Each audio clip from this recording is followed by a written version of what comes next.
Estamos em comunhão, como irmãos, filhos do mesmo Pai, cada um em lugares diferentes, mas unidos e unidas pela comunhão em Jesus Cristo.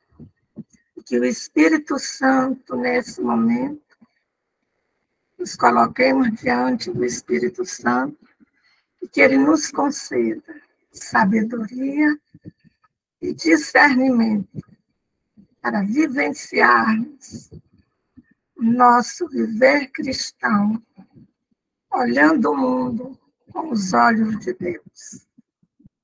Em nome do Pai, do Filho, do Espírito Santo. Amém.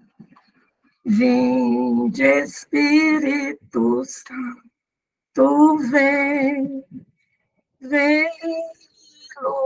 iluminar todos. Vem, Espírito Santo, vem iluminar. Que o Espírito Santo nos ilumine nesse momento privilegiado em que vamos abrir o nosso eixo com o tema espiritualidade. Estamos no mês de agosto. Vivenciamos e celebramos o 3º ano vocacional com o tema Graça e Missão. E o lema Corações Ardentes e Pés a Caminho. Então, enquanto a graça faz o coração arder, nós recebemos a graça de Deus, a missão vai fazer nossos pés estarem a caminho. Numa igreja em saída, sinodal, de participação, comunhão e missão. Uma igreja em saída para as periferias existenciais e geográficas. Cada um de nós que está aqui, todos e todas, nós somos chamados à vocação à santidade. Porque o Senhor escolheu cada um de nós, cada uma de nós. Como diz o livro dos Efésios, para sermos santos e íntegros diante dele no amor. Então, nessa tarde, eu convido a vocês a nós ouvirmos 2 passagens do Evangelho. Uma primeira, que é a nossa missão, a missão de Jesus Cristo, é a missão da igreja e a nossa missão.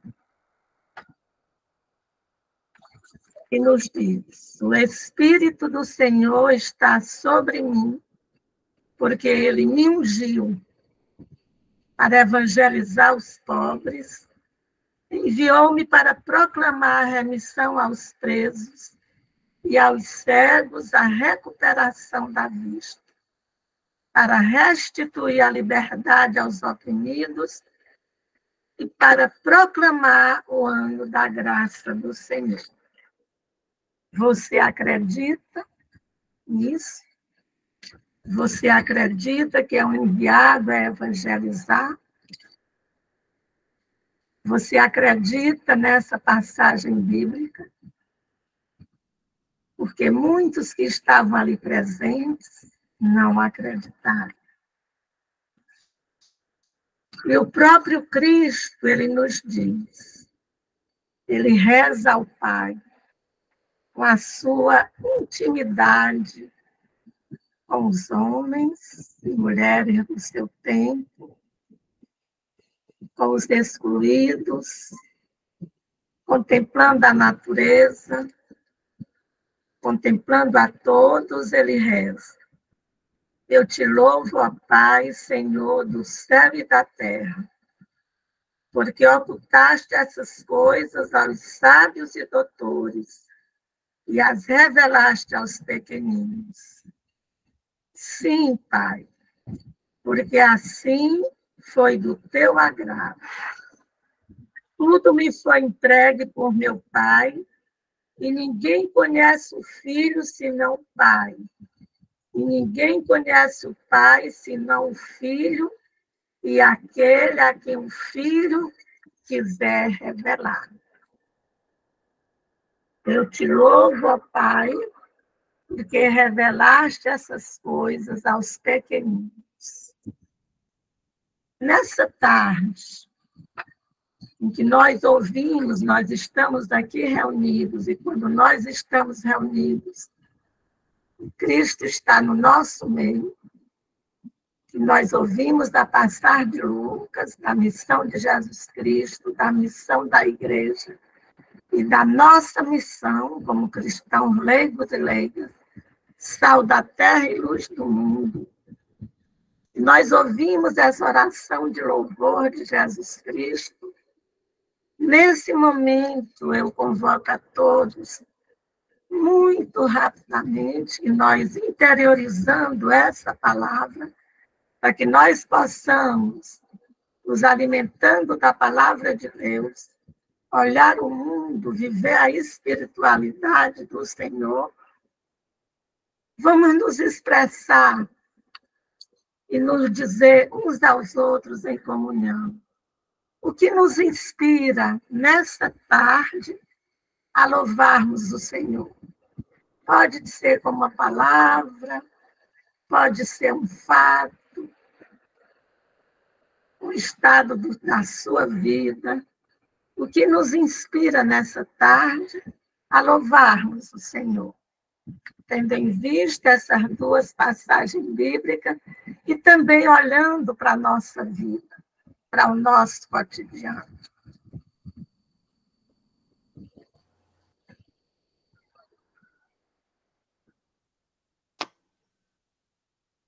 O Espírito Santo, ele inspira, eu estou sempre na força do Espírito Santo.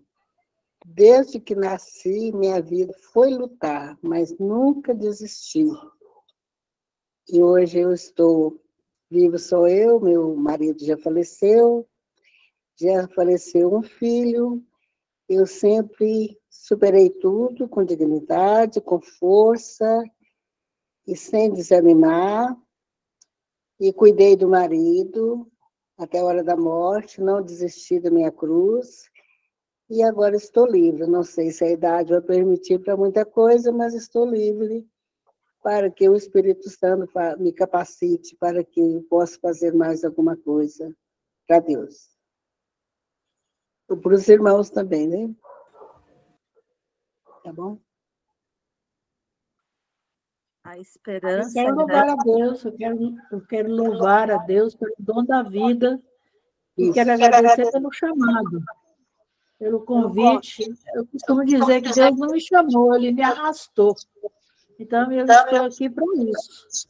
E eu quero contar com isso, com essa força dele todos os dias, em cada momento. É por isso que eu louvo a Deus. Eu louvo a Deus pela missão. A missão aqui na comunidade, na igreja. Esse é o motivo maior de louvar a Deus. Boa tarde a todos. Meu nome é Marcos Antônio, eu sou aqui também de Divinópolis, do Conselho Nacional do Laicato, sou tesoureiro, tudo nosso comigo aqui, medita a palavra, medita a Eucaristia. É uma alegria, a alegria da palavra ser divulgada e ouvida, e até bem abençoada pelo Espírito Santo, como em Pentecostes. O Espírito nunca deixou de estar em nós, estar no mundo. Basta nós buscarmos, pararmos e para que ele possa sair de dentro de nós como brilho, como luz. Ele está aqui dentro de nós. Então precisamos dessa luz, orar para que essa luz saia e saia em forma de brilho. Eu acredito, assim, sabe, como que os cegos enxergam, e que o Val foi falado na leitura, que nós, leigos, enxergamos essa igreja em saída que tanto o Papa Francisco está nos cobrando, né? Esse novo jeito de ser igreja, essa igreja em saída, né? Que está tão dificultosa para a gente, né?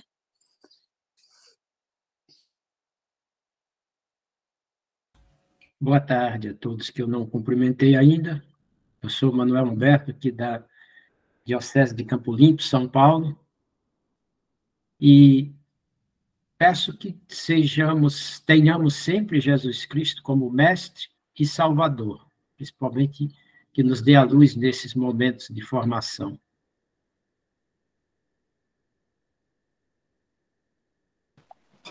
Que essa palavra venha de encontro a todos os necessitados que precisam da unção através de nós, que nós sejamos esse sal da terra, onde a carência da espiritualidade, do amor de Cristo, do crescimento espiritual, da nossa responsabilidade perante esses carentes do mundo todo, né? Principalmente naquelas regiões onde nós podemos alcançar com o nosso testemunho e com o nosso aprendizado. Que esse encontro seja essa luz do mundo e o sal da terra, e que esse evangelho seja uma fonte inspiradora para que a nossa luz seja realmente onde possa brilhar nas trevas, onde o mundo precisa.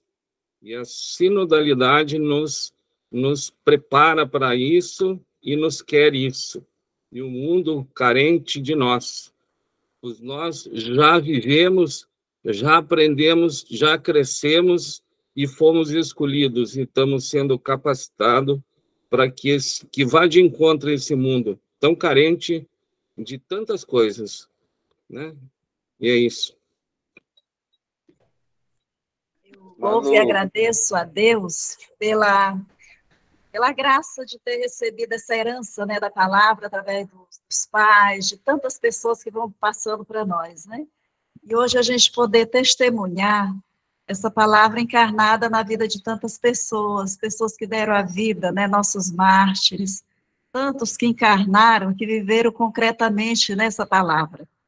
E a gente ainda tem a graça de vê-la encarnada, sobretudo nos pobres, porque Deus, ele revela aos mais pequeninos, né? Daí vem uma sabedoria grande, que não vem dos livros, mas vem da vida. Para mim, é uma graça poder testemunhar isso no dia a dia, né? No convívio com eles. Louvemos ao Senhor. Mais alguém vai falar? O que me inspira é a gratidão que eu devo a Deus por Ele me levantar a cada dia. Tem tesouro maior, não tem graça maior do que poder acordar com a permissão de Deus todos os dias. Isso aqui me fortalece, que me inspira e que me faz servir a esse Deus de misericórdia todos os dias. Louvemos ao Senhor. Quando Jesus diz... Eita, pode falar, irmã. Pode falar. Hoje que me inspira a louvar a Deus é o desafio da missão. Para cada dia tem o seu desafio. E nós devemos estar em movimento, né, de acordo com a realidade, viver o Evangelho, anunciar o Evangelho, testemunhar. Essa caminhada que nos faz ser sal e luz e levando a alegria do Evangelho a todos. Esse é o grande motivo, e porque louvo a Deus. Louvemos ao Senhor, a Laerte Pedro Nascimento. Quando Jesus diz que tudo foi revelado aos pequeninos, os pequeninos somos cada um de nós, né? E a gente assume uma grande responsabilidade desse anúncio da palavra, né? A gente carrega um fardo, né? E esse fardo é leve, que é o fardo de Jesus, como ele próprio diz. Então, mesmo diante das nossas dificuldades, nas nossas fragilidades humanas, a gente tem que anunciar esse Deus, né? Proclamar sempre e anunciar em todos os lugares que a gente estiver. Então, é muito gratificante a partir do momento que a gente se dispõe a anunciar esse Deus trino, né? Anunciar esse Deus que derrama graças sobre cada um de nós. Louvemos ao Senhor e vamos concluir, não concluir, porque A nossa vida continua, nós vamos continuar aqui, bebendo na fonte da aula inaugural da espiritualidade, e em comunhão com irmãos, filhos do mesmo Pai, vamos rezar o Pai Nosso, juntos e juntos. Pai nosso, que estás no céu, santificado seja o vosso nome. Venha a nós o vosso reino. Seja feita a vossa vontade, assim na terra como no céu. O pão nosso de cada dia nos dá hoje. Perdoai as nossas ofensas, assim como nós perdoamos a quem nos tem ofendido. E não nos deixeis cair em tentação, mas livrai-nos do mal. Amém. O Senhor nos abençoe, o Senhor nos guarde, o Senhor nos mostre a sua face, o Senhor nos livre de todo mal. Em nome do Pai, do Filho, do Espírito Santo. Amém. Amém. Um santo momento para todos nós e todas nós. Gratidão, Oneide, pela condução desse momento bonito, pela participação também de todas e todos. Então, bem-vindos, bem-vindas mais uma vez. Quero, então, agradecer muito a presença de vocês e, de modo muito especial, hoje, entre nós, o Edmilson, já conhecido nosso, né? Ele é José Edmilson Schinello, possui graduação em Filosofia pela antiga FUC-MT, atual Universidade Dom Bosco, graduação em Teologia pela Pontifícia Faculdade de Teologia Nossa Senhora da Assunção, e mestrado em Teologia pela Escola Superior de Teologia. Atualmente é professor do ITO, Mato Grosso, e na Universidade Católica de Dom Bosco. É assessor, colaborador do Centro de Estudos Bíblicos e tem experiência na área de teologia e na assessoria de movimentos populares. O Edmilson aceitou o nosso convite, então, para assessorar a aula de abertura do eixo espiritualidade, né, que é o terceiro eixo do projeto de formação. Vocês sabem, né, nós temos essa aula de abertura e depois mais 3 aulas, 4 aulas, na verdade, para seguirmos com o nosso eixo. Nós temos previsto um retiro ao final do eixo, e esse retiro, eu já comunico para vocês, então, que esse retiro irá acontecer no final do repasse, né? Então, nós vamos ter as 4 aulas, vamos ter o período do repasse, e vamos fazer, então, o nosso retiro, né, nossa tarde de retiro, no dia 7 de outubro. Então, gostaria que vocês deixassem reservada essa data, vai ser um sábado, também esse mesmo horário, às 15 horas. Nós já estamos programando, rezando, né, como o Beto costuma sempre nos dizer, já estamos rezando e preparando este dia, né, essa tarde de espiritualidade, para concluir o nosso eixo, o terceiro eixo do projeto. Então, eu quero convidar aqui, de forma muito carinhosa, o Edmilson, que é colega aí de bastante tempo já de caminhada, e dizer, então, que esse espaço é dele, que ele se apresente e traga para nós, então, aquilo que o Espírito conduziu para esse momento, e nós colocamos, então, toda a nossa energia do alto, né, no Edmilson, nesse momento, para que ele possa nos ajudar, nos conduzir. Então, mais uma vez, bem-vindo, Edmilson, pode se apresentar, e fique à vontade. Boa tarde, gente. Gratidão pela carinhosa acolhida. Abraço para quem está assistindo a gravação também. Coisa muito boa. Falo aqui de Campo Grande, Mato Grosso do Sul.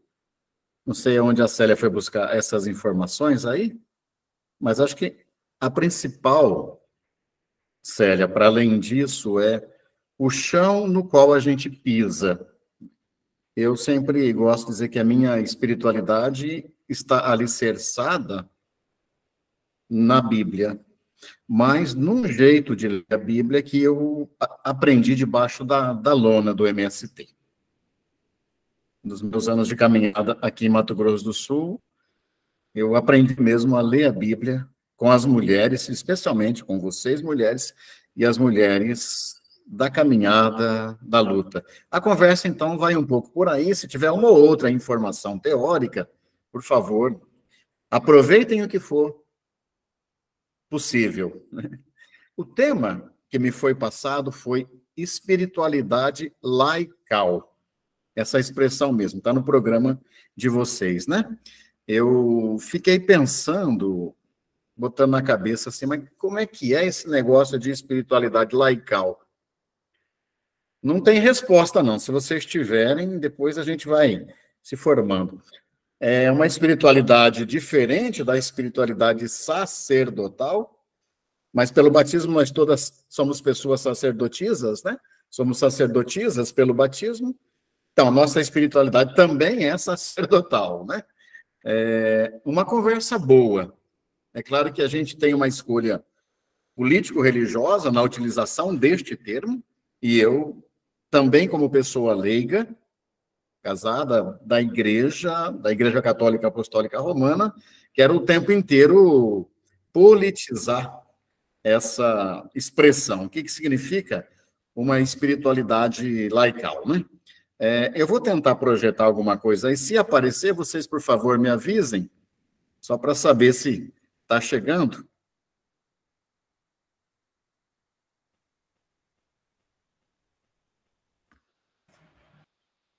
Sim. Ah, que bom. Se você puder... Isso, ótimo, perfeito. Aqui está ótimo. Dentro dessa rede de pessoas multiplicadoras do trabalho do Conselho Nacional do Laicato do Brasil, o eixo espiritualidade, então pediu que a gente conversasse um pouquinho sobre espiritualidade laical. Queria te agradecer, Oneide. Acho que você escolheu 2 textos para a oração que são a marca da espiritualidade laical, porque quem disse isso foi um leigo, não foi um sacerdote, né? Na sua instituição religiosa, o profeta nazareno é leigo, não pertence a nenhuma família sacerdotal. Como leigo, podia fazer a leitura na sinagoga. Possivelmente, Oneide, Filomena deve saber disso, né, Filomena? A sinagoga que Jesus entrou na sua pequena comunidade, Nazaré não tinha mais do que 30 ou 40 casas, deve ter sido a sombra de uma árvore, viu? A arqueologia já virou e já revirou, nós não temos nenhum indício de que a sinagoga de Nazaré fosse um prédio construído. Sinagoga, acima de tudo, é o espaço de reunião da comunidade, e neste caso, de uma comunidade laical. Então, o leigo Jesus de Nazaré diz que a nossa espiritualidade é aquela que nos conduz às pessoas empobrecidas, para levar uma boa notícia de que os cegos possam enxergar, que as pessoas negras aprisionadas no Brasil podem sair das grades, e que a gente possa viver o ano da graça do Senhor. Esse foi o primeiro texto que você escolheu, né? E o segundo, agradecido também, Oneide, essa oração bonita. Não existe espiritualidade sem oração, né? E o texto ali em Mateus 11, com o paralelo em Lucas, é uma das coisas mais bonitas. No momento de êxtase, esse leigo de Nazaré vai dizer que fica feliz, porque na intimidade com o Pai, ele conseguiu perceber que muitas coisas foram escondidas das pessoas sábias, mas reveladas às pequeninas. O texto lido na sinagoga de Nazaré é do profeta Isaías. A gente se lembra, né? Isaías 61. Tem um outro trecho de Isaías que, na minha opinião, Jesus deve ter vivenciado muito.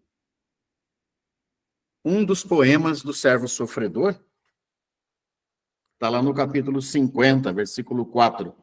E o texto é muito interessante, que diz assim: o Senhor, Adonai, Jeová, o Senhor Javé, o Senhor Deus, me deu uma língua de discípulo. Interessante, né? Uma língua de discípulo. E a gente sabe que discípula é a pessoa que escuta. Toda manhã ele desperta o meu espírito para que eu possa primeiro escutar. Escutar, escutar e escutar.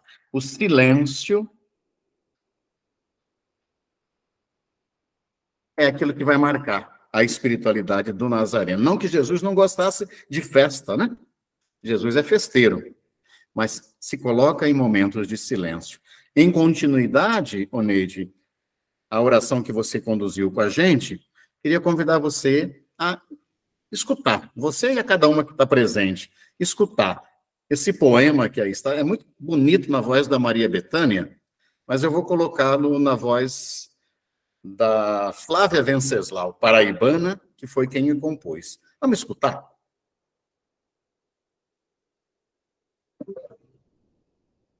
Silêncio.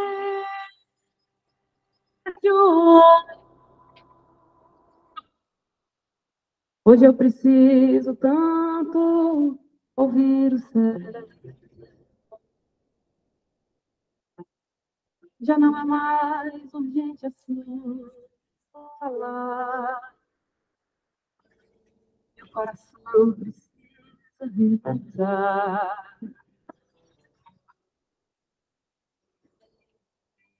Eu Bom, tá bom.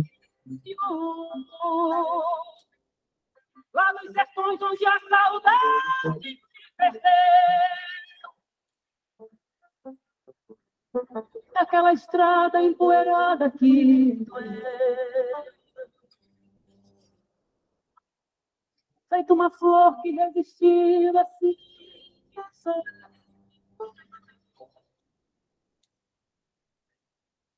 Silêncio.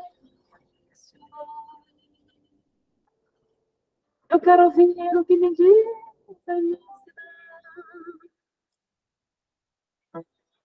Quero saber se a minha alma tem razão. Quando acredita que estas coisas vão mudar.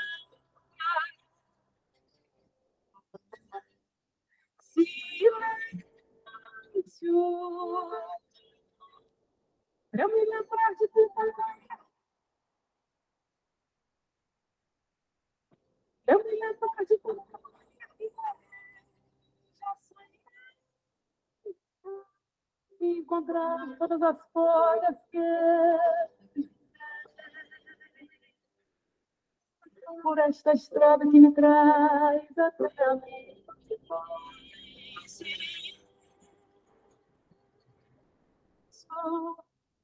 Hoje eu preciso tanto ouvir você.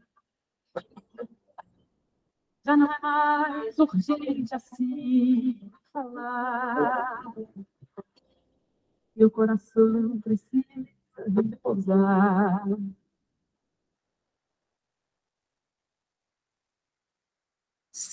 Silêncio. Que o nosso coração repouse nessa tarde. Passa o link depois, se alguém não conhece e quer a canção, depois a gente compartilha também esses slides aí, né? Na proposta que nos foi dada, só agora eu vi que o som não estava bom, né? A Célia avisou, mas a gente, no barulho, se ouviu.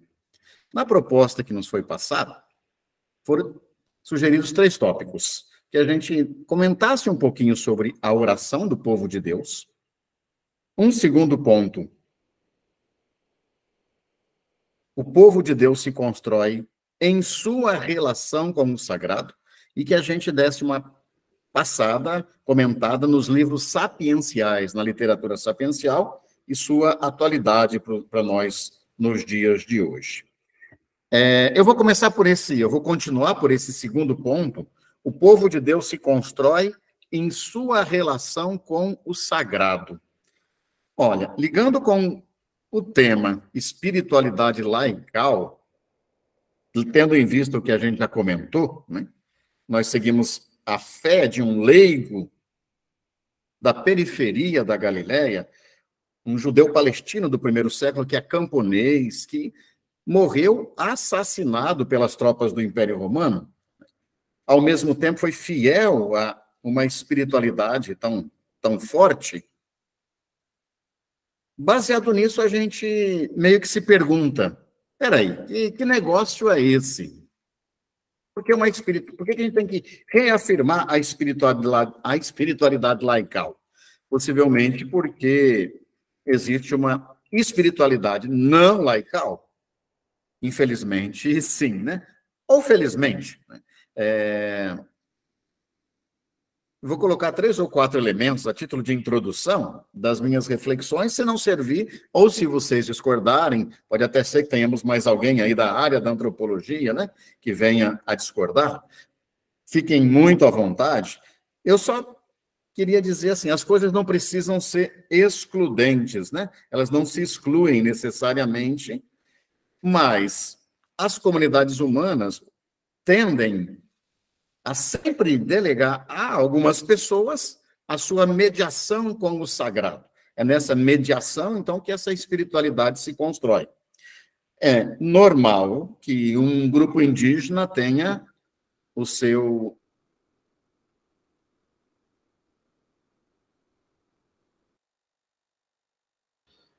O som, Edmilson. Você ligou o seu microfone.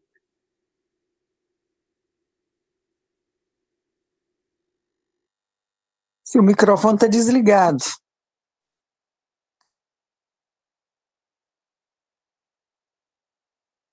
Edmilson, o teu microfone está desligado. Ele está tentando aqui, ele está mexendo já. Faz tempo que está desligado? Não. Então, ao infinito, a gente retorna na nossa espiritualidade. Agora, é preciso acertar a tela da apresentação.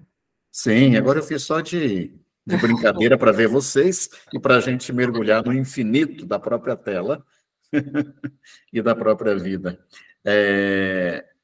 Por favor, vocês vão me ajudando. Estava dizendo que, desculpa, não sei o que vocês perderam, que é um dado antropológico. Todos os grupos humanos, ou quase todos, tendem a delegar a alguma pessoa ou a um grupo de pessoas a mediação com o divino. Então, a isso nós vamos chamar de sacerdote, sacerdotisa, aquele que tem o dom sagrado. Se ele tem o dom sagrado, se ela tem o dom sagrado, esse dom é dado por Deus ou delegado pela comunidade, ou as duas coisas, né? Vamos chamar de pastor, de pastora, de mãe de santo, pai de santo, Yalorixá, Babalorixá, de reverendo, de reverenda, de padre, de Nhandeci, na linguagem guarani aqui, né? De Nhanderu, né? Aí a gente tem uma imagem de Nhandecis, um grupo de rezadeiras, aquelas que fazem o intermédio entre a comunidade e a divindade, aqui na região de Dourados, Mato Grosso do Sul, né? Bem, esse é um dado. Parece que nós nos sentimos sacerdotisas, mas sempre delegamos para alguém essa função. E aí a gente cria essa separação entre sacerdotisas na comunidade e pessoas leigas. Por isso, então, aqui no Conselho Nacional do Laicato, estamos tentando conversar qual que é a nossa espiritualidade, o que nos caracteriza. Será que é uma espiritualidade diferenciada daquele que foi escolhido pela comunidade, a depender da fé, se sentiu chamado por Deus para isso? Ou é a mesma? O que nós temos de específico, né? É esse tipo de pergunta que a gente quer fazer. Ora, se há uma distinção, se um grupo recebe, segundo ponto, o grau de concentração desse poder sagrado vai ser maior ou menor em cada cultura, em cada grupo religioso, em cada época, em cada momento, em cada espaço, a depender de um punhado de fatores.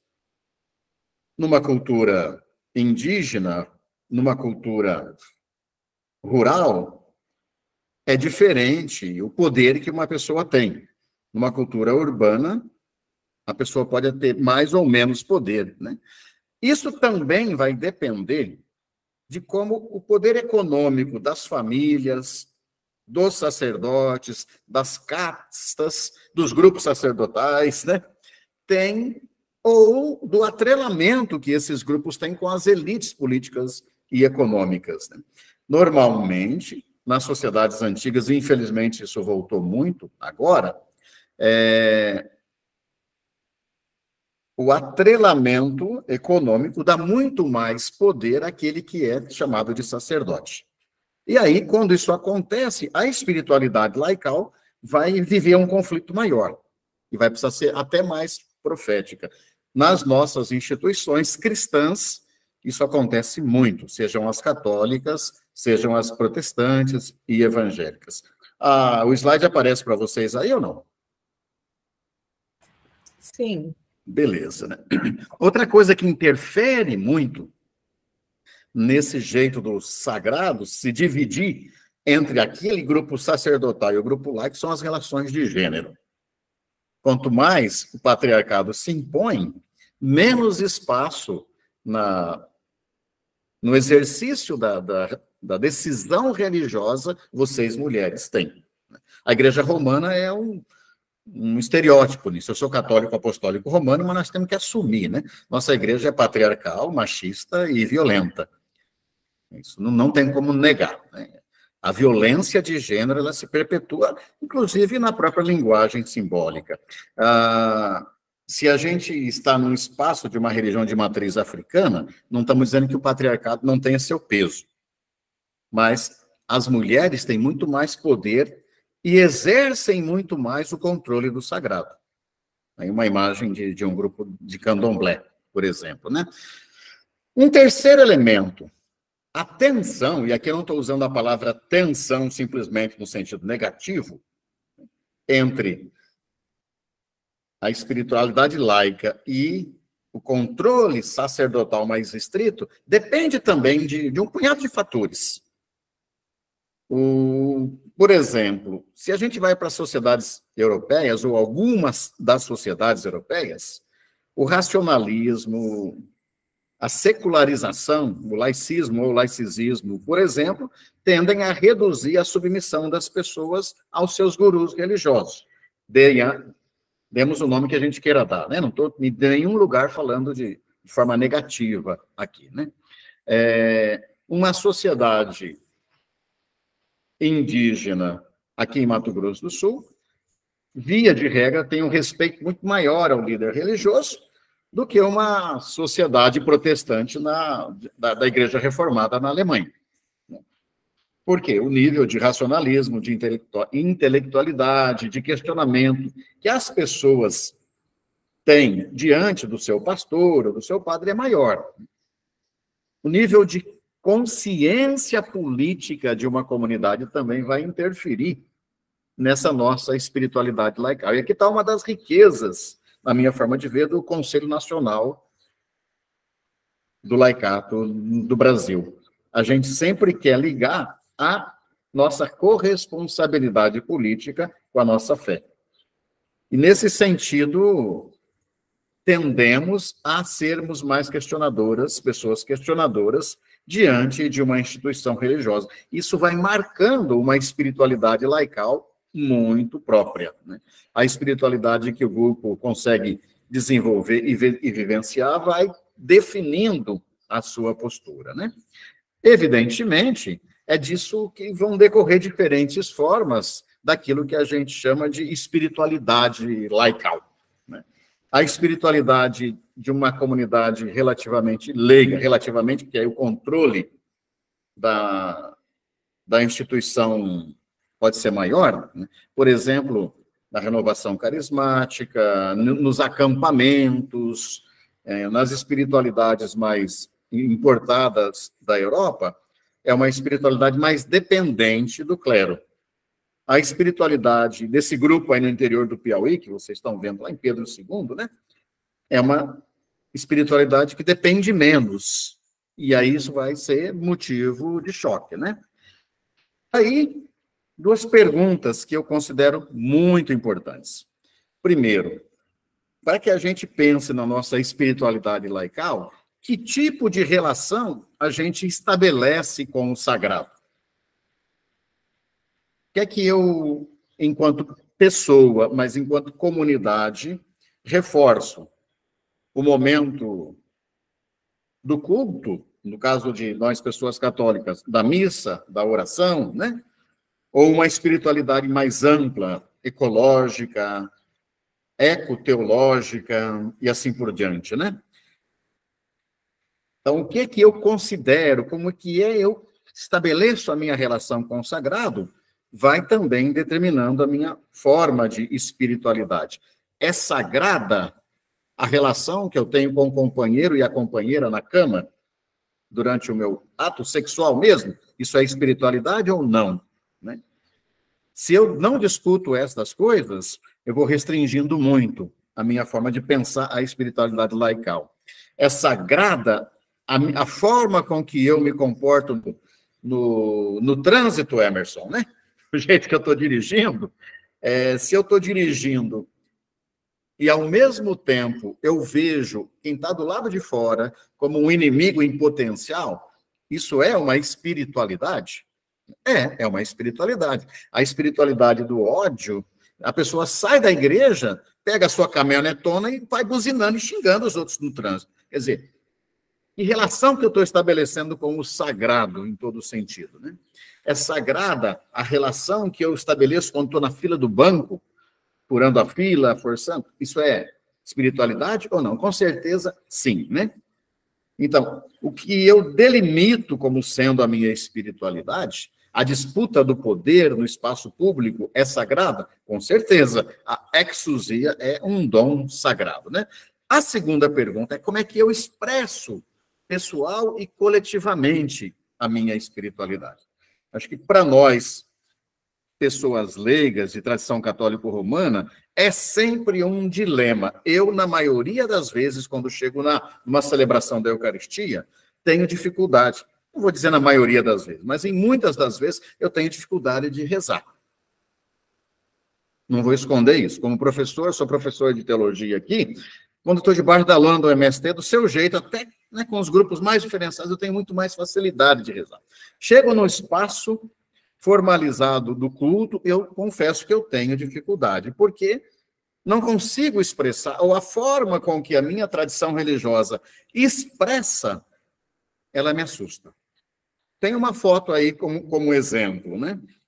É uma celebração bonita, o povo cantando, todo mundo alegre e festivo, mas é um modelo de expressão de uma religiosidade que vem de um principado da Idade Média, né? Eu tenho um homem e um projeto, sempre um mini-homem, vocês mulheres muito dificilmente, que tem até que segurar o livro para alguém ler.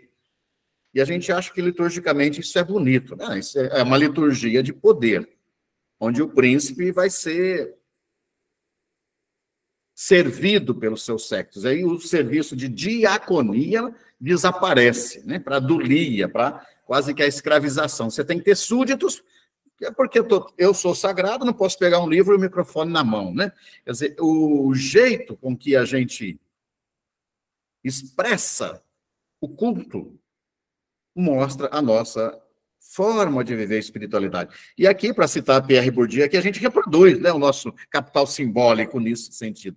É uma reprodução danada, a começar pela organização do espaço, onde estão os homens, sempre um degrau acima, e onde estão as mulheres lá embaixo, né?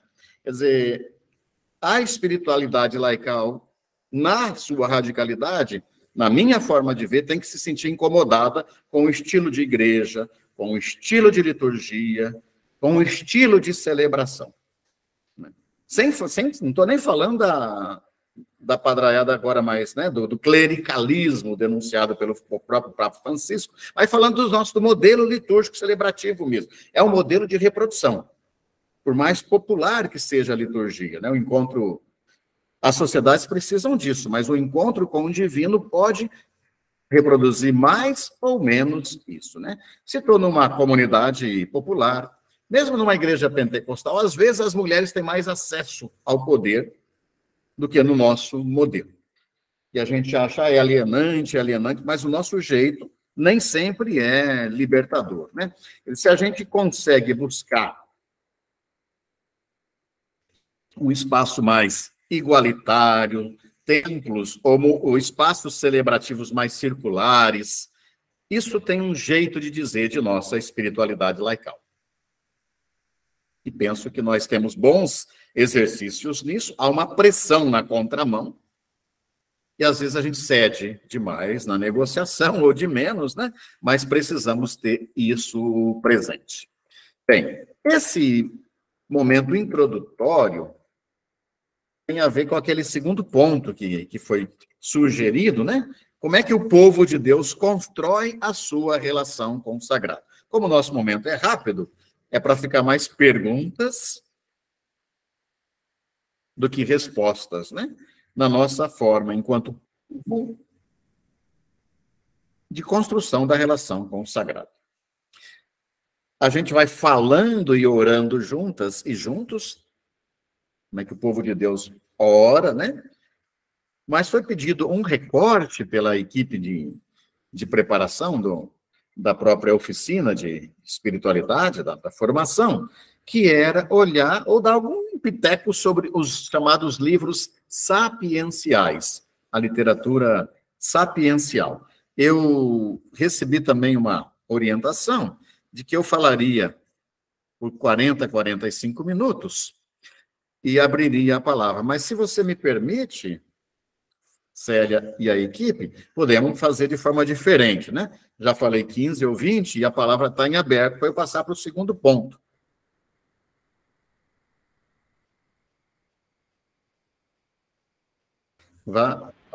Pode seguir, como você preferir. Se alguém tem algum comentário, né? A Valé, quem é que falou? Vou sair, um ato católico.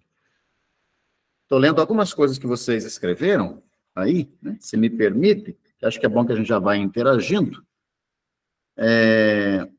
E aí a gente já reage. Pensar ações concretas no dia a dia, dizia Filomena, uma reflexão positiva, né? Chiquinha, João Olímpio cumprimentando. Álvaro, eu acredito que a separação por títulos, grupo sacerdotal, grupo laical, grupos de gênero, feminino e masculino, bem como a espiritualidade somada à corresponsabilidade, para você não se separa, tudo se interliga, Álvaro. Se você quiser comentar, Álvaro, fique à vontade, né? Tudo se interliga. Por isso que eu comecei dizendo, Jesus é leigo, e conforme a carta aos Hebreus, é o sacerdote, né? Nós somos sacerdote. Pode falar. Porque, só um instante, por favor. Esse risco de, como o senhor mencionou aí, de sair da igreja, já sair buzinando a caminhonete aí, insultando quem está no trânsito, ou está na oração, está contando as contas do rosário, mas tem gente, eu já ouvi uma pessoa dizer que ontem enforca o irmão com o terço.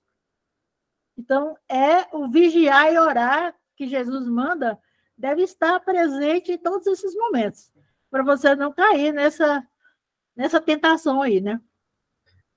Eu concordo, Chiquinha, quer dizer, a espiritualidade não pode dissociar, né, o momento orante da vida toda nossa, que é espiritual, no sentido de conexão. Muito obrigado. Álvaro, você ia falar? Por gentileza?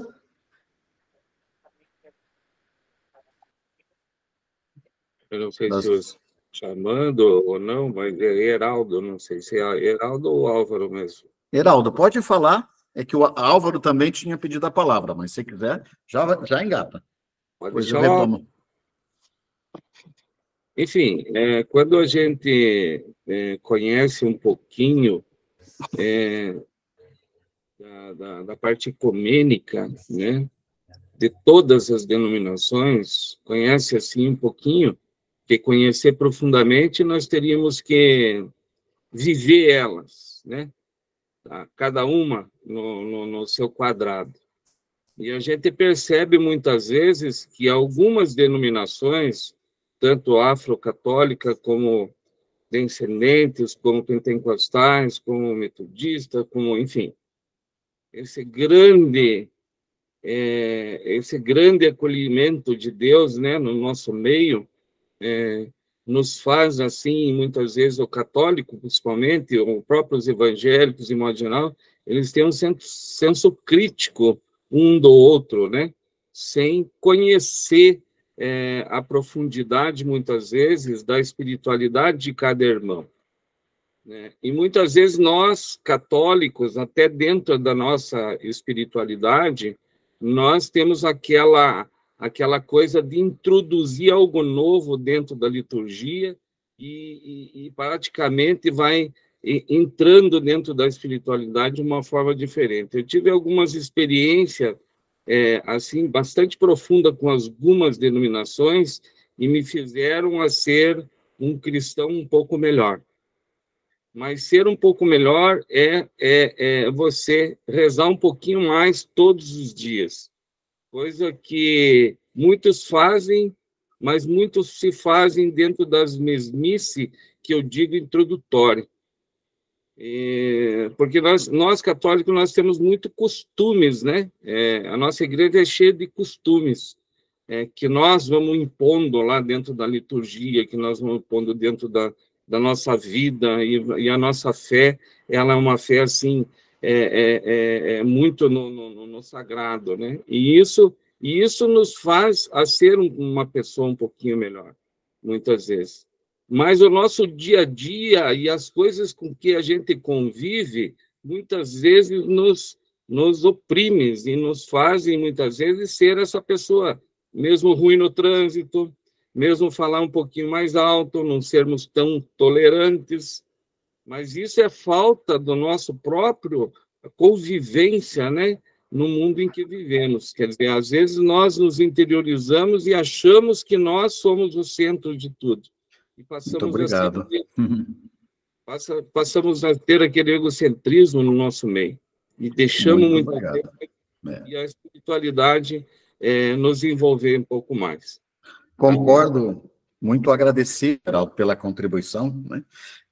Muitas coisas ricas. Só, assim, aproveitando o que você falou de costumes e ritos, né? Toda sociedade tem ritos, seja religiosos ou menos religiosos, né? O ser humano marca ciclos, seja aniversário, seja... O rito é uma coisa necessária e boa, né? O problema é quando a gente é marcado por um ritualismo exagerado e não consegue inovar. Acho que você colocou isso muito bem. Muito obrigado. Ou fica no ritualismo e não traduz isso em prática, ou a prática não traduz o rito. Muito obrigado. Quando o Álvaro... Eu vou falar. Pode falar. Álvaro, eu comentei aí porque também as coisas se interligam e na minha visão, deveria se interligar, tendo em vista a questão de que, por exemplo, muito se usa muita expressão que os leigos que deveriam se envolver mais com a questão política e os sacerdotes não deveriam se envolver tanto com essa questão, que parecendo que é uma coisa mais dos leigos e não dos padres, nessa parte de... E nessa fala, né, que eu iria contra, né, nesse sentido de que toda a missão de libertação, ela vai para todos, né? Por isso que tudo se interliga. É o sindicato, é a igreja, as pessoas se interligam em uma espiritualidade. E não deixando, como foi dito, se espelhando aqui no livro trazido por José Comblan, teólogo, que é o livro do Peregrino Russo, onde a pauta principal é qual a diferença entre trabalhar e orar, né? Ora et labora. E ele traz essa questão de estar em oração constante. E o livro ele questiona muito isso, José Comblan, ele traz muito essa pauta. Em outro livro também, orar sem cessar, como orar sem cessar. Então, ele traz essa questão da gente procurar estar sempre em oração. E questiona assim, para que serve a oração? Que a oração, ela serve para que a gente dome o nosso coração para o bem. Não sei se vocês estão entendendo, mas assim... Muito obrigado. O objetivo é que o nosso coração seja domado pela oração. Por isso que a espiritualidade é para isso. Muito obrigado. E quando você fala de... O Relaz de um Peregrino Russo é uma peça da espiritualidade, né? Comentado pelo Comblan, né? Não é dele, mas está ótimo. Quando você fala de que a gente não pode separar, é verdade, né? Por outro lado, a gente precisa reconhecer que os espaços são diferenciados. Porque essa coisa de dizer que todo mundo é igual acaba favorecendo quem está por cima, viu? As mulheres que o digam. Ah, mas igual, todo mundo é igual, porque nós homens somos um pouquinho mais iguais, né, o seu? Então é mais tranquilo, mas muito obrigado, viu? A Etelvina também fazia essa pergunta, né? Filomena também. Depois ainda, tem 2, 3 pessoas aí, eu vou passar rapidinho a palavra para a gente seguir mais um pouquinho. Só queria ler aqui. Não vivemos na casa da Igreja Romana, Católica Romana, ainda o Vaticano II, né, Ciro? É verdade, a gente precisa seguir nisso. E a Fátima dizia que ainda é difícil o entendimento, não nos entende, quando falamos desse nosso jeito de celebrar. Porque a gente está muito acostumada, Fátima, com a padronização, né? E aí, acho que uma das coisas da espiritualidade laical é a pluralidade, a diversidade, né? O que eu tenho insistido é que a gente precisa ter uma espiritualidade que não tenha o receio do confronto. O Evangelho de Marcos é marcado pelo confronto. A literatura sapiencial, e aí eu queria comentar isso na segunda parte, agora vou retomar a exposição, às vezes ela é de confronto e às vezes ela é de adequação, de adaptação ao sistema, né? Ela é menos laical. Você pode ter uma espiritualidade sapiencial na Bíblia, menos profética também. O ecumenismo é importante, né, Vitor? Tudo isso reforça uma espiritualidade de uma condição eclesial. Bem, por ordem que eu estou vendo aqui, 4 pessoas, essas 4 comentam, e aí eu sigo, pode ser? Edi, Conceição, Manuel e Maria das... Desculpa, Maria, mas você sabe que é você. Pela ordem está assim, ó, Manuel, Edi, Maria Conceição e a Gracinha. Tá, podemos seguir, obrigado. Obrigado. Eu já abdico, porque eu já fui contemplado nos comentários do Heraldo e na conclusão do nosso palestrante. Então, passo a palavra para outra. Então, é Edi. Obrigada, Manuel. Gente, eu me lembrei muito, quando o Edmilson estava expondo, de uma situação vivida numa diocese, quando foi instalado o Conselho de Leigos Diocesano. E, humildemente, terminada a cerimônia, o bispo chegou perto dos leigos e colocou o seguinte: eu peço desculpas por não ter ainda feito da forma com que os leigos estejam inseridos na celebração. Eu quero aprender. E isso aí me deixou pensando muito tempo. Infelizmente, o pessoal da diocese não entendeu isso. Edi, por isso eu te agradeço, por isso eu comecei dizendo que a nossa espiritualidade é a espiritualidade de uma pessoa leiga.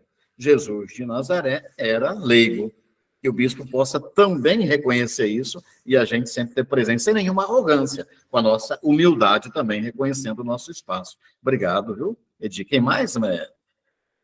É a Maria Conceição. Microfone.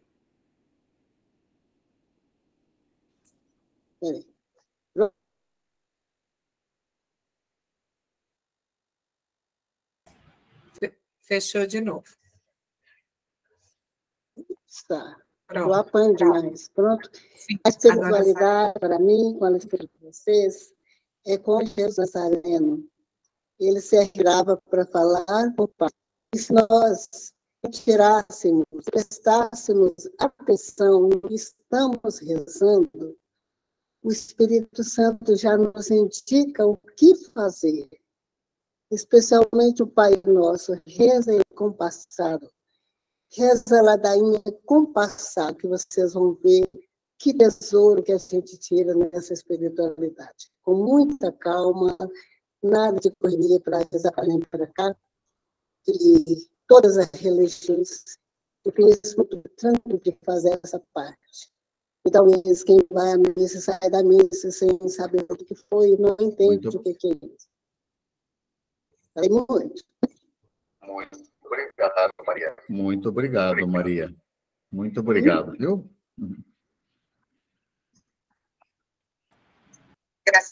Gracinha. Olá, boa tarde. Olá, boa tarde. Tudo bem? Estão me ouvindo bem? Então, bom ver algumas pessoas aqui que há tempos eu não via, prazer revê-los. Edmilson, eu queria, na verdade, não era nem fazer uma pergunta, mas um comentário que às vezes me inquieta. E a gente vê isso muito presente nos nossos momentos presenciais e até online, que é quando as pessoas dizem, agora vamos para o nosso momento de espiritualidade. Isso me incomoda de uma certa forma, e eu acho que sua fala inicial, ela traz para a gente refletir o que a gente passa, né, e como a gente chama as pessoas, inclusive porque nesse momento eu penso que, assim, a minha espiritualidade é o meu dia a dia, né, e quando você diz assim, olha, eu tenho a espiritualidade quando eu estou num assentamento, às vezes é diferente de quando eu estou num templo, né? Então, assim, talvez para a gente, como cristãos leigos e leigos, também começar a refletir sobre até as nossas palavras, né? Eu faço parte mais ativamente da Pastoral da Criança, e a minha espiritualidade, sinceramente, muitas vezes aflora mais quando eu estou indo ao encontro de uma família que eu estou visitando, né? Onde eu tenho a oportunidade de, a partir da minha vivência, eu me deparar com uma criança e orientar para aquela mãe a importância da amamentação, por exemplo. Muito então, eu penso assim que a gente também tem que rever esses nossos conceitos, e é uma coisa que eu não sei, isso me inquieta quando eu vejo momentos preparados que vamos para o nosso momento de espiritualidade, vamos para o nosso momento de mística, sabe? Eu sei que esse não é o assunto mais presente, mas é espiritual. Mas assim, né?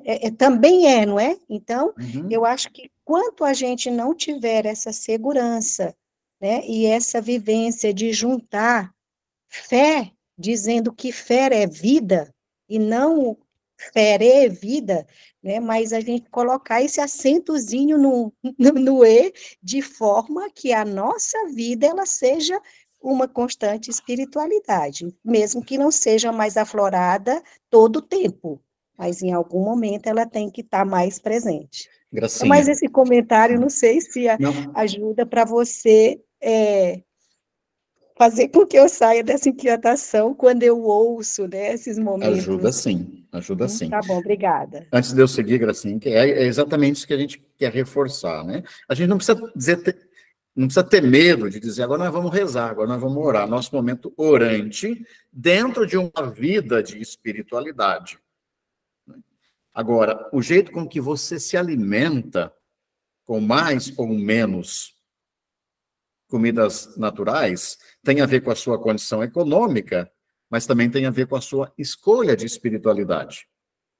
O jeito que você utiliza a água, reaproveitando no que é possível ou não, economizando ou não, isso é expressão da sua espiritualidade. É o seu jeito de ser. E eu gosto que a palavra mística também seja usada nesse contexto. Eu concordo com você. A sua vida, o seu jeito de pensar, são a sua mística. E em determinados momentos da sua vida, da sua mística, a forma com que você dorme, é um jeito de expressão da sua espiritualidade, né? A nossa espiritualidade vai se modificando na medida em que a gente não consegue se afastar do celular, precisa do barulho, tudo isso é uma espiritualidade. Eu não estou só emitindo juízo de valor, se é bom, se é ruim, mas é a expressão de uma espiritualidade. Aquilo que eu consumo, o jeito de eu entrar na loja é a expressão de uma espiritualidade maior ou menor consumista, é um jeito de ser. E isso vai precisar de momentos orantes, né? Então, é muito mais ampla, a forma com que eu dialogo, né? Eu vou fazer no segundo momento da fala, um recorte, de acordo também com o que foi pedido, para um momento da história de Israel, ou um jeito de viver a espiritualidade, que é a literatura sapiencial. O que a gente chama de poesia, o jeito orante do povo de Israel, e a gente vai de novo ao infinito, não se preocupem com isso, é bom a gente olhar.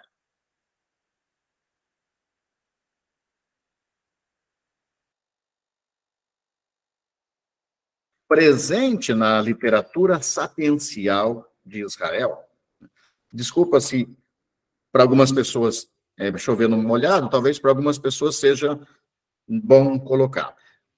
As chamadas, nós chamamos de Antigo Testamento, né? As escrituras hebraicas se organizam em 3 partes. A primeira parte, eles costumam chamar de Torá, palavra que significa lei no sentido de caminho, né? E nós utilizamos uma palavrinha grega para dizer Pentateuco. A segunda parte da Bíblia hebraica, eles chamam de Neviim, ou Neviim, palavra que significa profetas. Eles dividem em profetas anteriores, aqueles que nós costumamos chamar de livros históricos, e profetas posteriores, o que nós chamamos de profetas, propriamente dito. Os 3 maiores, eles não incluem aí Daniel, né? E os 12 profetas menores, e maior ou menor aqui tem a ver com o tamanho do livro, só isso, tá? Bem, uma terceira parte da Bíblia hebraica é chamada de os Neviim, os Ketuvim, ou seja, os outros escritos. Quase que a lei é aquilo que Moisés deu, os profetas nos ensinam como viver a lei, e os escritos são a nossa resposta orante à lei, né? Boa parte dos Ketuvim, ou Ketubim, né, se a gente assim quiser pronunciar, compõe o que nós chamamos de literatura sapiencial. O livro dos Salmos, né? A resposta orante do povo, aquela coletânea de ditos, né, populares ou não, chamadas de provérbios, o livro de Jó, que é uma peça na espiritualidade, um dos livros mais lindos da Bíblia, que inspira João 20, né? Maria, Madalena e Jesus na ressurreição, inspirados na nova criação, mas também no Cântico dos Cânticos.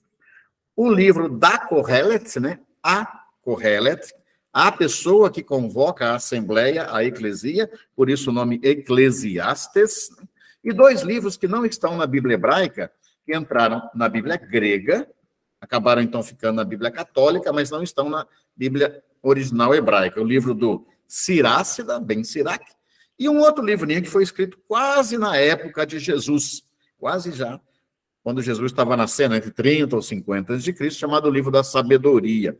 Estes livros, e eu gosto de incluir também a novelinha de Ruth, compõem o que a gente chama de literatura sapiencial. Qual que é, talvez assim, em 2 palavras, a grande diferença da espiritualidade profética e a espiritualidade sapiencial? Isso não quer dizer que o sábio não seja profeta e vice-versa, né? Mas só para a distinção que os judeus costumam fazer, e nós também percebemos. A pessoa que considera-se profetiza, ela diz, o que eu estou falando não sou eu que falo. Tudo que eu falo é palavra do Senhor, oráculo de Javé. Por isso, assim que a gente termina a leitura, palavra do Senhor.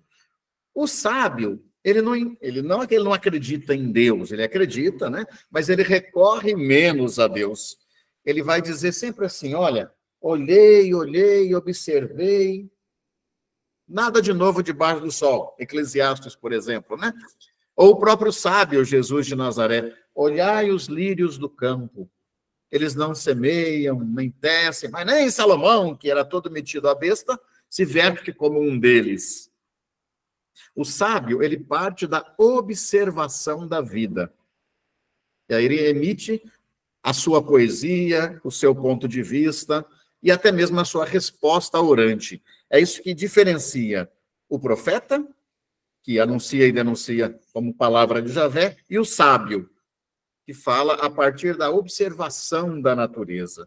Então, os livros sapienciais, muito presentes na vida, marcam também a espiritualidade. Agora, o sábio pode ser um sábio pago pela corte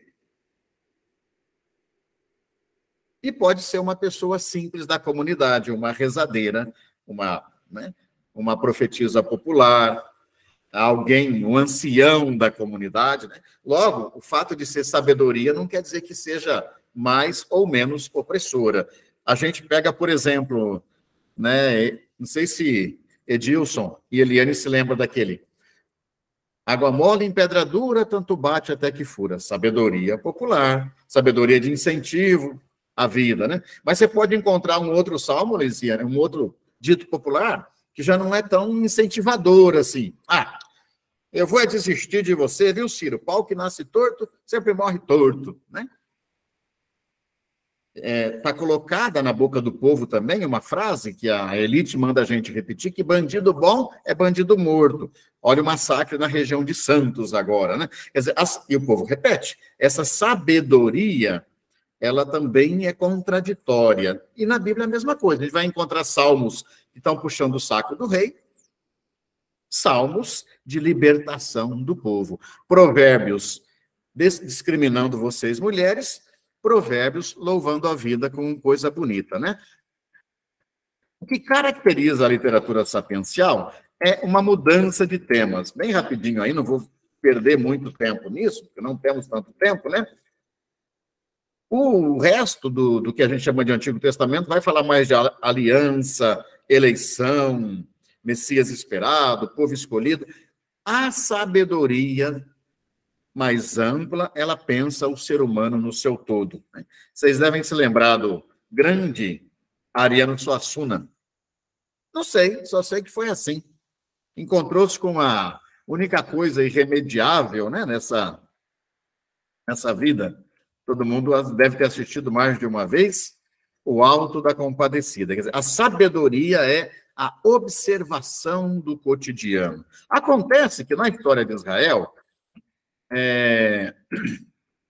houve um momento em que o povo perdeu a terra que tinha e foi levado para o cativeiro da Babilônia. Vocês se lembram bem disso. Passada a dominação de Nabucodonosor, quando Ciro, rei da Pérsia, permite com seus interesses que o povo volta ao cativeiro. Diz o Salmo 126, lembrando esse momento, né? Os que em lágrimas semeiam, na alegria vão colher. Quando a gente vai cantando. Quando volta, vai chorando, né? Jogando a semente. Quando volta cantando, trazendo os feixes. Só que o grupo que voltou do cativeiro, o grupo que veio do cativeiro da Babilônia, já era neto de gente da elite que foi, e disse, agora essa terra é nossa, nós queremos a coisa do nosso jeito, né? E vamos reconstruir o país, vamos reconstruir o templo, vamos fazer as coisas do jeito que a gente quer.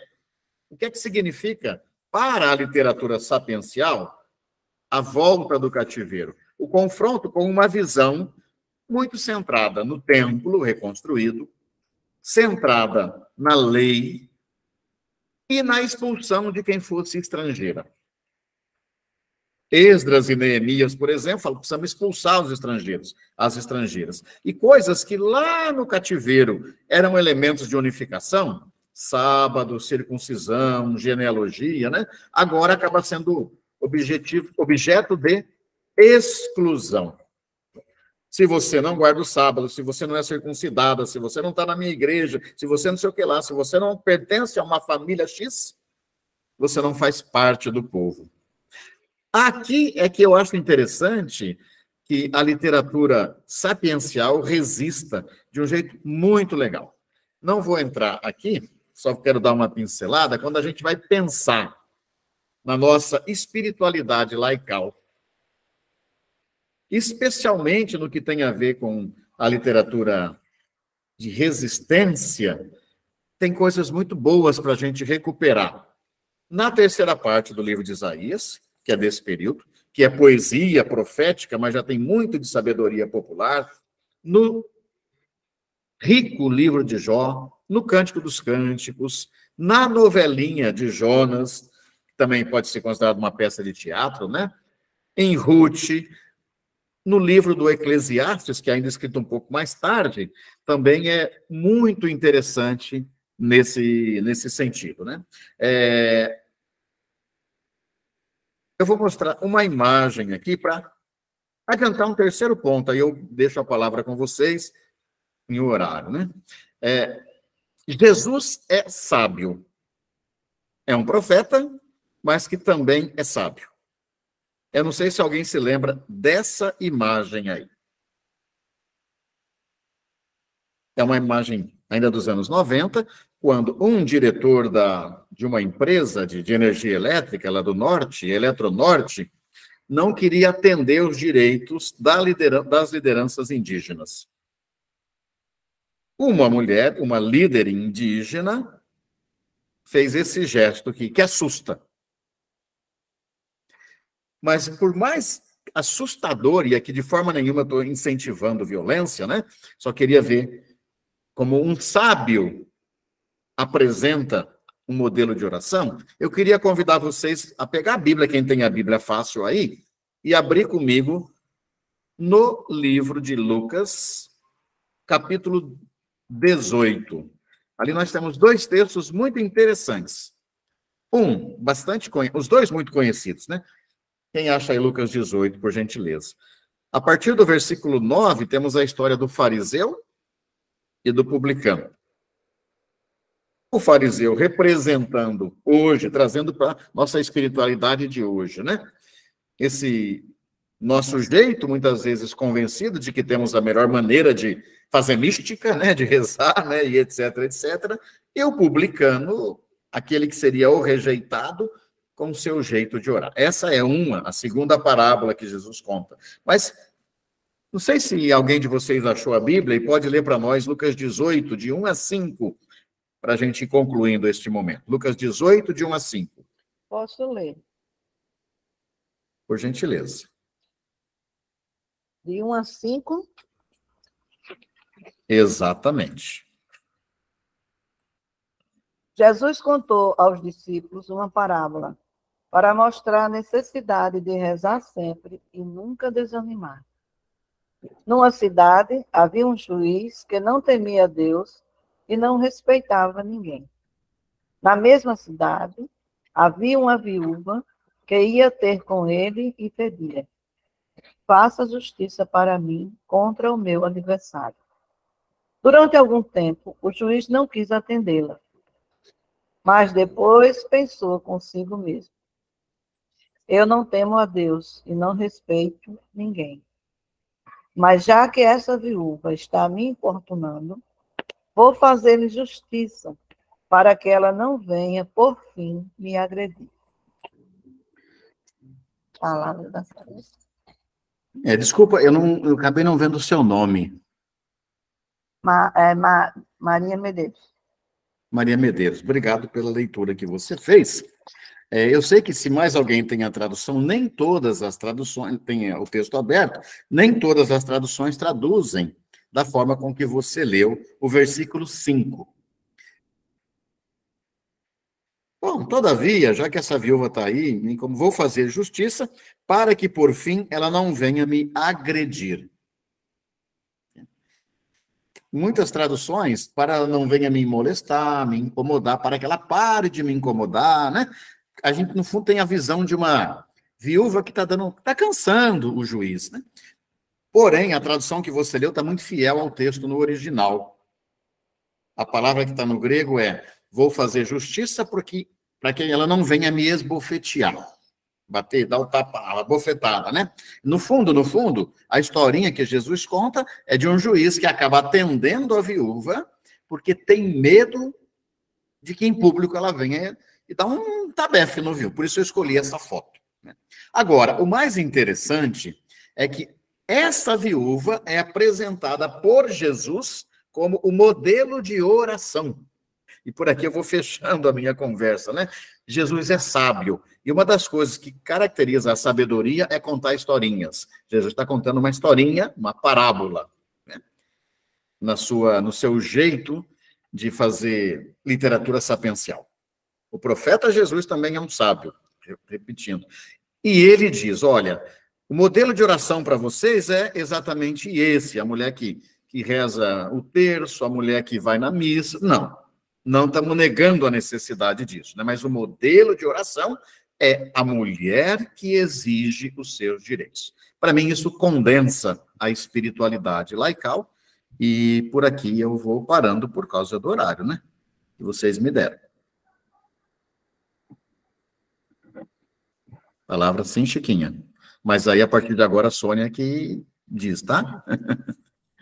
Tá. Deixa eu só, então, dar uma orientada aqui, né? De fato, o nosso horário seria até 16h30, mas nós começamos mais tarde também, e se o grupo estiver de acordo, a gente pode avançar um pouquinho mais, se o Edmilson puder também, agora, enfim, fazer um diálogo de uns 15 minutos, pelo menos, né? Para a gente poder reverberar toda essa poeira que você levantou, muito boa, né? Nós queremos agradecer desde já, mas se puder, então, gostaria de propor isso, né? Pelo menos mais uns 15 minutinhos aí. À disposição. Tá ótimo, uns 15 minutos. Então, tá bom, vamos seguindo, levantando a mão, então, quem quiser falar, aí nós vamos na ordem. A Chiquinha, o Beto, tá?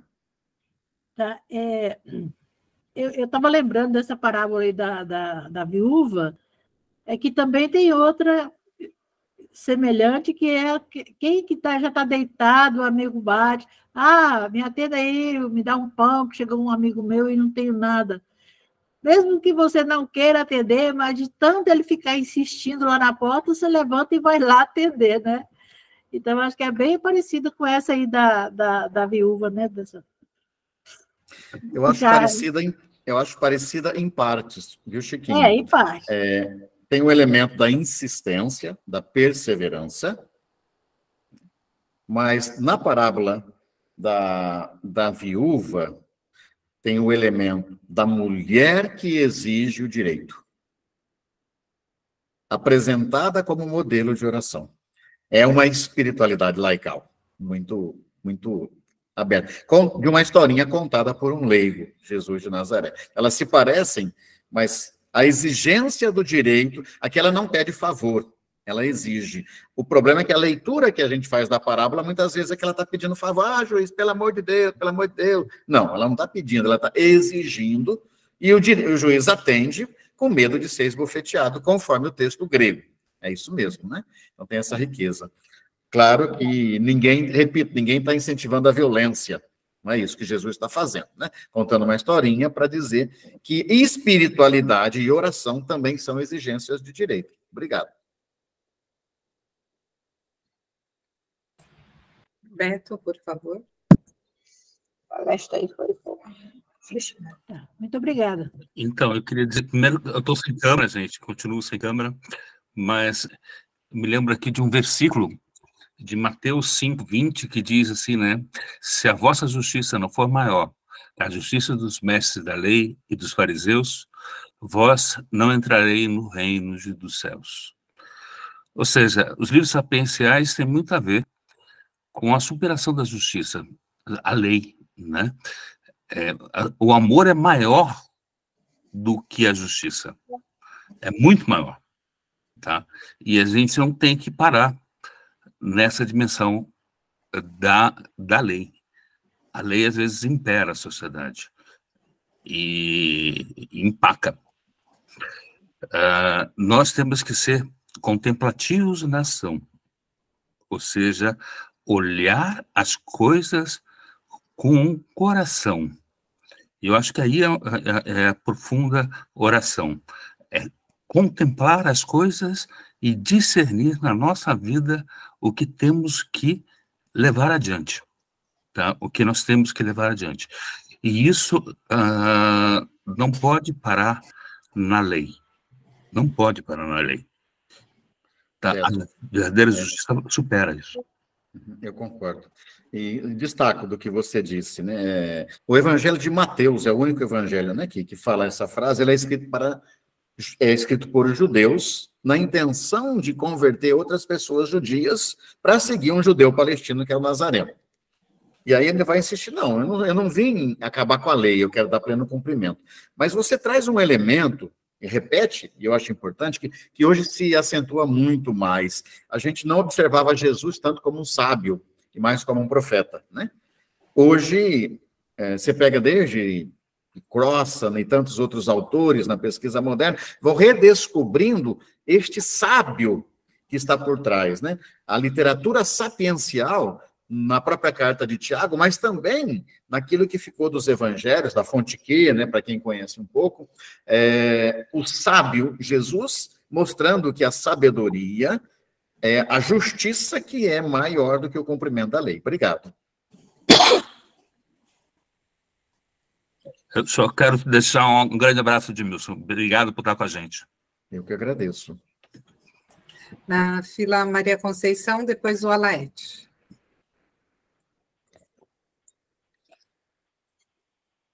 Conceição, microfone. Bom, Edmilson, eu fico com a palavra da viúva, lá no templo, as oferendas, o exemplo dela, que Jesus diz que ela deu tudo o que ela tinha, enquanto os outros davam o que sobrava. Estou errada por pensar assim? Esse exemplo de espiritualidade... Você fez uma coisa linda, Conceição. E eu gosto quando a gente faz isso, porque você juntou...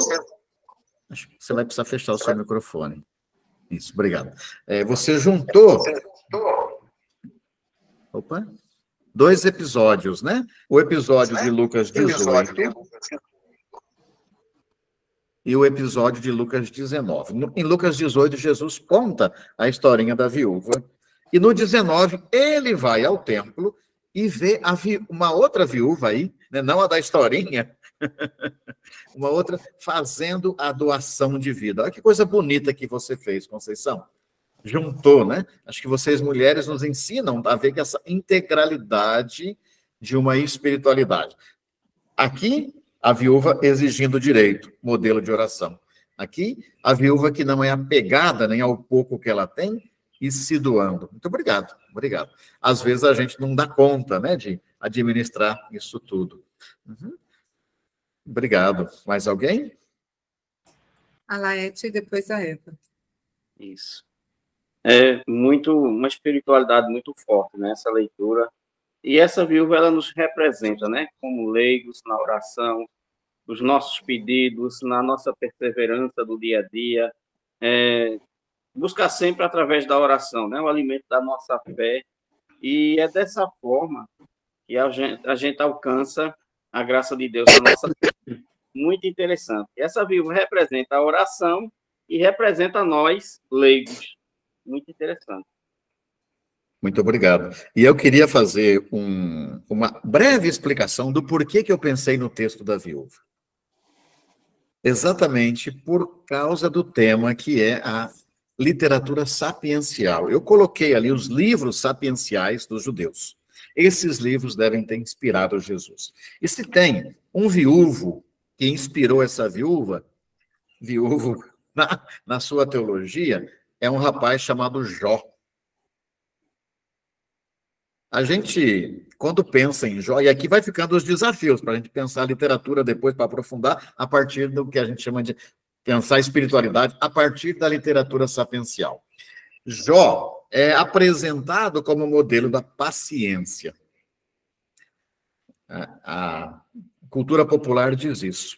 E, de fato, o capítulo 1 e o 2 apresentam um Jó muito paciente. Mas quando a gente abre o capítulo 3, o livro começa assim: maldito seja o dia em que eu nasci. Melhor seria se minha mãe tivesse me abortado. Capítulo 3. Quer dizer, a paciência já rodou faz tempo. Né? Sim. Quer dizer, e aí, Alaete, pegando a sua fala, isso deve ter inspirado esse Galileu Nazareno leigo. Chega, né? Por isso ele apresenta como modelo de oração a viúva. Não é por acaso que eu quis pegar, não, né? Tem uma espiritualidade leiga por trás que vai perpassando, uma espiritualidade laical que vai marcando o movimento nazareno e essas histórias que Maria Conceição também nos ajudou a recuperar. Eva. Bom, eu fico com a fala da viúva, onde ela pede, né? Faça-me justiça contra o meu adversário. Quem são os meus adversários? Então, através da espiritualidade, ligando a fé com a vida, é que percebemos um esperançar na realidade.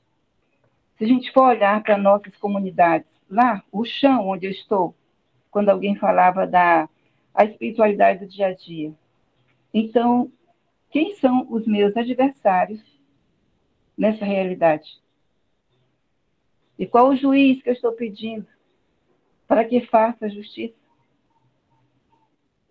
Então, vivamos a espiritualidade no nosso dia a dia, tenhamos a coragem, nós mulheres que estamos aí na frente, né? Posso dizer na frente mesmo, tantas comunidades, nos trabalhos, e que a nossa espiritualidade nos leve, sem medo, de modificarmos essa realidade junto com todos da comunidade, todos e todas. Vamos esperançar. É possível mudar. Obrigado. Eva de Bragança do Pará, tá bem? Um abraço a todos. No Pará. Eva, quando você traz esse verbo cunhado pelo Paulo Freire, acho que você também reforça o que a gente chama de espiritualidade laical, né? É uma espiritualidade de alguém que, mesmo vendo, no caso da literatura sapiencial do pós-exílio, a opressão do Império Grego antes do Império Persa, não desanima. No caso desse leigo, vendo a exploração do Império Romano, um Galileu camponês, nazareno, não desanima. E a gente tem uma impressão equivocada do movimento desse Jesus de Nazaré. A gente costuma imaginar um movimento muito grande. Não, um movimento pequeno, 10, 12 pescadores pobres, mulheres apoiando, inclusive financeiramente, o movimento inicial de Jesus, conforme Lucas 8, de 1 a 3. Este movimento não repercutiu como a gente imagina no começo. Jesus foi assassinado em Jerusalém, a cidade nem ficou sabendo. Paulo morava em Jerusalém, não ficou sabendo disso. Quer dizer, é um movimento pequeno. Agora, é esse esperançar de Maria Madalena e de tantas outras mulheres que anunciou e descobriu a ressurreição. Obrigado, Eva. Então, a Leone, e aí a gente fecha na Leone, depois eu gostaria de fazer uma fala também, e depois já partimos para encerramento. Então, Leone. Então, eu agradeço, né, toda essa espiritualidade que a gente teve hoje, que foi esse todo, realmente, a gente pôde aprender muito, e a questão do Jesus leigo. Recentemente, no 15º Encontro Intereclesial das SEBs, nós, enquanto comunicação, publicamos um texto onde a gente trazia um pouco desse conceito, através de uma fala até da irmã Teia, que muitos de vocês conhecem. E, assim, foi tanta repercussão, principalmente dos grupos católicos, e também, assim, as pessoas que estavam lá não conseguiram segurar. E aí, a orientação que a gente recebeu foi, olha, retrata, retira. E hoje, assim, né, não é uma coincidência, porque o universo todo está junto. E foi muito bom ouvir e estar com vocês, e sentir esse Jesus, com essa espiritualidade laical e essa presença esperançosa na nossa vida. Obrigado, Leonê. Esse negócio de recuar e voltar, às vezes ajuda e às vezes atrapalha. Normalmente, quem pede para a gente recuar é a instituição. No fundo, os bispos estão lá, recua, toma cuidado, não fala muito do agronegócio, não fala... É assim. E às vezes a gente, por estratégia e por preservação da vida e da vida eclesial, também tem que fazer isso, eu concordo. Agora, só um comentário antes de passar a palavra para a Célia, que eu já chamei de Sônia. Um texto mais revolucionário sobre o conceito de Jesus leigo, para mim, um dos mais revolucionários é a Carta aos Hebreus. E lá ele é chamado de sacerdote. Mas o autor da Carta aos Hebreus, ele diz que Jesus é um sacerdote para sempre, de acordo, ele cita o Salmo 110 e cita Gênesis 14, de acordo com Melquisedeque, com a ordem de Melquisedeque.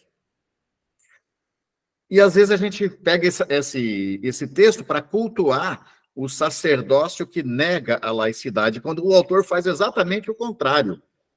Porque Melquisedeque não tem tradição sacerdotal, é um cara que entra na Bíblia por uma porta e sai pela outra, o nome dele significa Melech, rei, Sedeque, rei da justiça, que governa em Shalem, Jerusalém.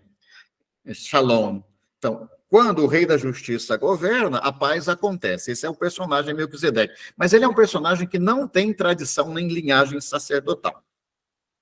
E aí o autor da carta aos Hebreus diz assim, Jesus é um sacerdote conforme a linhagem de Melquisedeque, e não conforme a linhagem de Sadoc, conforme a linhagem do bispo ordenado, tal que ordenou o bispo tal, não. Ele é um leigo, na verdade. Então ele arrebenta com o sacerdócio estrito do judaísmo, ao apresentar Jesus como o grande sacerdote de segunda ordem de Melquisedeque. Em outras palavras, ele está dizendo, é um leigo. Para mim é um texto muito revolucionário, é difícil de ser entendido. É por isso que a espiritualidade laical é a espiritualidade sacerdotal do batismo, Filomena. E nisso a gente não se dissocia. E essa espiritualidade sacerdotal laical que o batismo nos dá é que nos convida a viver isso tudo. Muito obrigado. Nossa, Edmilson, você trouxe muitos elementos. Penso que nós vamos sair daqui assim com a mochila transbordando aí de, como você disse, né, mais perguntas do que respostas. Isso é muito bom, porque nos faz realmente desinstalar e estudar, né? Acho que é buscar também, que é o nosso papel aqui de formadores, formadoras nos regionais. Mas eu quero trazer o texto de Marcos 7, Edmilson. Aquela mulher cirofenícia, né? É tão bonito quando ela se encontra com Jesus, porque a filha estava com um espírito impuro. E aí eu fico pensando, né? Quantos espíritos impuros nós também nos permitimos nos embebedar, no sentido negativo mesmo, né, da palavra, quando a nossa espiritualidade não consegue contemplar, né, tudo aquilo que é de belo, que é de bom, como dizia agora há pouco, né, do esperançar, do levantar, enfim. E a mulher se atira aos pés de Jesus. E aqui a gente sabe que esse se atirar não é, muitas vezes, gestos que nós presenciamos hoje, né, de uma maneira, muitas vezes, quase, como se diz, sem uma consciência, né, do que está fazendo, mas muitas vezes do ponto de vista mais do emocionalismo, enfim, de uma outra dimensão, que esse é o reconhecer quem é a pessoa de Jesus, né? E outra coisa, né, que vem aqui, que Jesus, quando ele fala, né, dos cachorrinhos, né, dos pães dos filhos que vão ser jogados aos cachorrinhos, e ele diz, deixem primeiro que os filhos fiquem saciados, né? Então, ou seja, como é que Jesus está se colocando aqui? Porque ele sabe que aquilo que vem de Deus vem para saciar o humano. E aí você começou falando da questão antropológica, né, do humano. Então, como que Jesus dá essa resposta, né, dizendo dessa saciedade? E acho que nós, também no campo da espiritualidade, onde nossas ações vão procurando não, né, sem colocar em prática, mas eu queria dizer no sentido de colocar para fora mesmo, né, desse adestra nosso, né, nas nossas ações, como é que nós vamos também nos permitindo saciar dessa sede, mas a partir daquilo que o Nazareno nos propõe.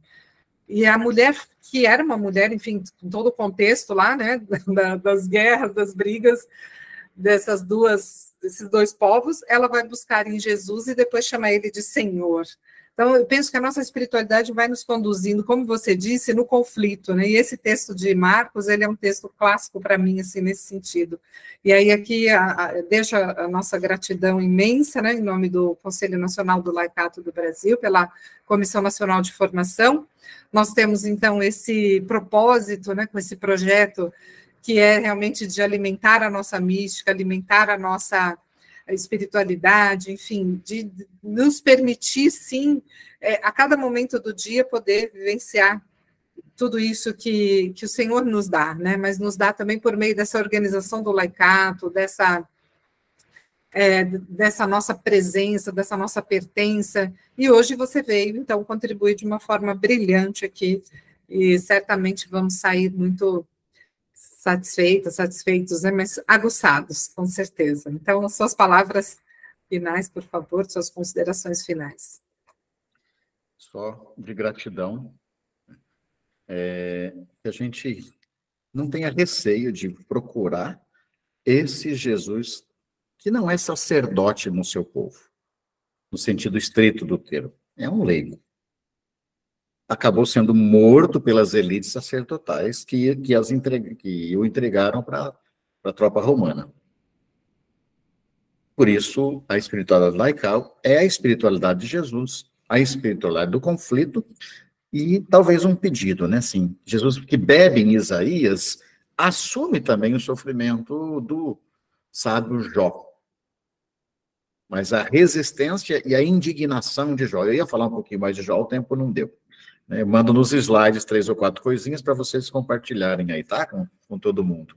Beijo carinhoso, gratidão pela paciência e desculpa se em alguma coisa a gente acaba agredindo alguém ou não levando em conta a fala de alguém, que não dá tempo para tudo. Obrigado, gente. Muito bem. Para nós, então, multiplicadores, formadoras, teremos, então, o nosso cronograma nos regionais. Sigamos compartilhando os materiais, as notícias, as fotos, né? Nós queremos também beber da fonte com vocês, a gente tem procurado acompanhar, na medida do possível, pela comissão, os diversos grupos, né? Que chegam sempre a nós as notícias, mas também os desafios, que são muitos, com certeza, mas que possamos estar animados, viu? O Heraldo saiu, né? Ele dizia aqui, parece que não está animado, mas estamos, né? Permanecemos aqui e queremos continuar, sim, nos alimentando da palavra, queremos continuar nessa comunhão, nessa participação e nas nossas ações, que, de fato, nos fazem nos reconhecer, né, no dia a dia, quem nós somos, né? Seguidores e seguidoras de quem nós somos, em qual movimento nós estamos participando. Então, que o Conselho de Leigos possa caminhar com força pela nossa presença, pela nossa pertença. Alguém da comissão gostaria ainda de dizer alguma palavra? Alguém da Comissão Nacional que esteja aí? Camilo, Orides, Clemildo. Doriuma, alguém gostaria? Bem, então vamos. Eu creio que você já falou bem, né, Célia?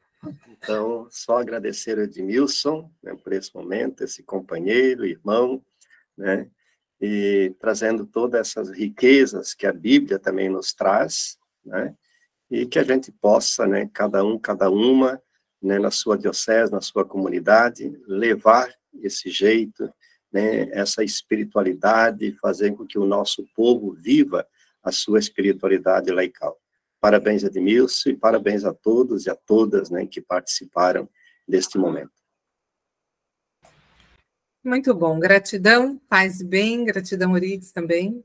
E vamos permanecer, então, nessa unidade plena com a Trindade, que é Pai, Filho e Espírito Santo. Amém. Podem abrir os microfones. Obrigado, boa noite. Valeu, obrigado. Obrigado. Eu não vou dar mais tempo lá da terra, não. Obrigado. Obrigado. Abraço. Tchau, boa tarde. Hasta luego. Forte abraço aqui de Rondônia. Boa tarde. Bragança do Pará. Um grande abraço a todos. Obrigado. Obrigadão, gente. Valeu. Fazer bem. Tchau, e obrigado para todo mundo. Tchau. Até a próxima, se Deus quiser. Feliz mês de agosto a todos.